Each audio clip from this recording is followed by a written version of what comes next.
جشن نوروز شبو حمیان شبو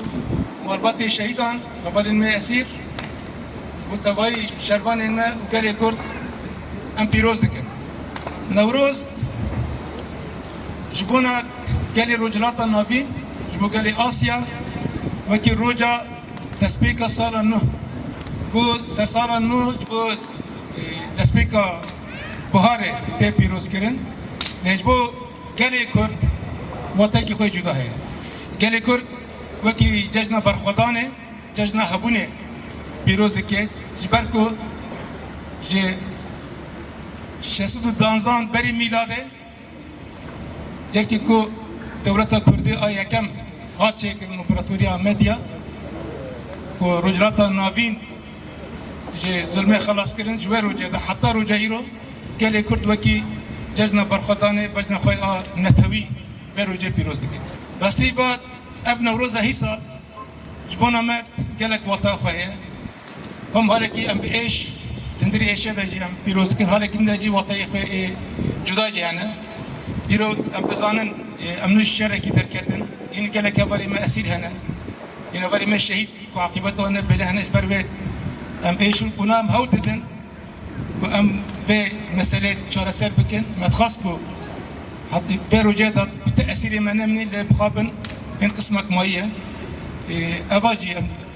ام تزانن و جاره کتین ام به ام دستش گلی خورد بجن کود راست میرو نوروز پیروز کن لبله مجاری هبال می اسیر و دستاور می شهید مجبور نکردن کو ام سر ساکنن و نوروز واقع ابی به وسیله کو امکان بکاری خود ها باشتر لذلك نتيجة امكان بيجي بيجن انجام برخدان كهاتي كرن انجام كذا شهيدين ما برخدان الشهيدين ما دي هوال ما ويرو جارة يكم للسوري بشوازك رسمي فرمي وكي رجع حتلا ورسمي جشن نوروز تي بيروز كرن افجي هالك خوي ارينيه وشكي تيبته بنوروز ايسا نوروز ايسا لم تكفن مرحلة كينو وكي قال مجد زانت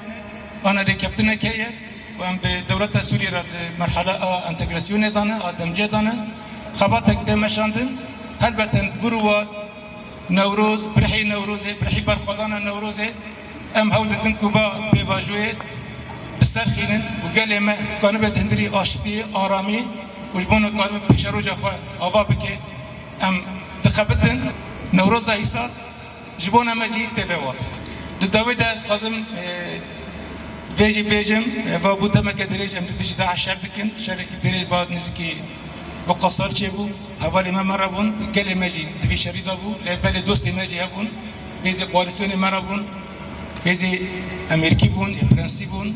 بریتانی بون گلی کیزی دیتر بو ام بیل با ما واش راکر او نجی گلی که مساکین هنجی لبرن بر ام بیل با خبات دکن بمناسبة ام تخازن تحدث بحضور دوستي خدا ام هبال بندي اخوة و آلي كاريا وان كجبونا مكري ام وانا سپاس